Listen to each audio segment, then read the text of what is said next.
New at 6, he's the man credited with putting the rocket in Rocket City, Dr. Margrit Von Braun, the first director of the Marshall Space Flight Center. He spearheaded NASA's race into space, putting Huntsville on the map and becoming a household name doing it. But he was also a family man. He and his wife raised 3 children here. Recently, I had a chance to talk to the other Dr. Von Braun, Margrit, about growing up in Huntsville with a world-famous father and the groundbreaking work he did here.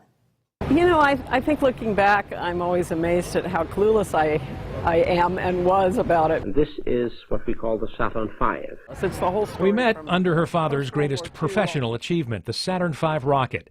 Margrit Von Braun admits as a child she was always a bit confused by her father's celebrity. Because I think when you're a kid, you just, whatever is your normal, you don't think about that much. For Margrit, her younger brother Peter and older sister Iris, growing up in Huntsville and witnessing firsthand the fruition of the greatest technological achievement of all time was their normal. So we didn't think of it as really particularly amazing that we were going to the moon. It was just something we were going to do. Margrit was born and raised here. Huntsville is her hometown, and she has fond memories of her childhood in the Rocket City, even if her experiences were decidedly otherworldly when compared to the rest of us. We did have astronauts over for dinner, but again, that was just like, well, who's that guy, you know? Margrit didn't follow in her famous father's footsteps, but his work did inspire her career. This view of Earthrise from Apollo 8 inspired her to pursue environmental engineering, improving this planet rather than her father's passion for discovering new ones.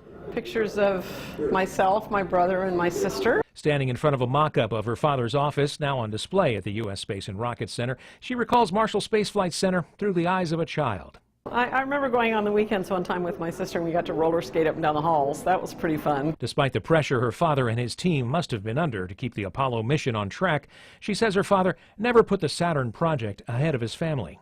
We never felt like he wasn't there for us, and you know, when he was there, he didn't want to talk about work. He wanted to know what we were up to.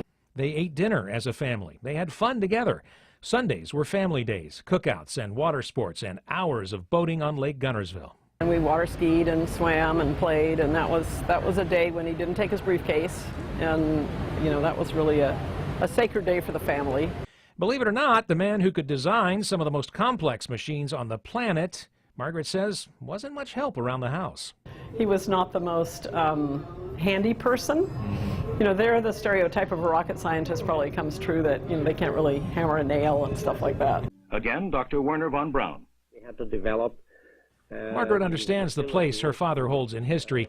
It's the place he holds in her heart that she treasures most. Oh, your dad's Werner von Braun. I mean, I still get that occasionally. But he was just my dad. I just knew him as my father. Margrit says her dad would have loved to ride one of his rockets into space.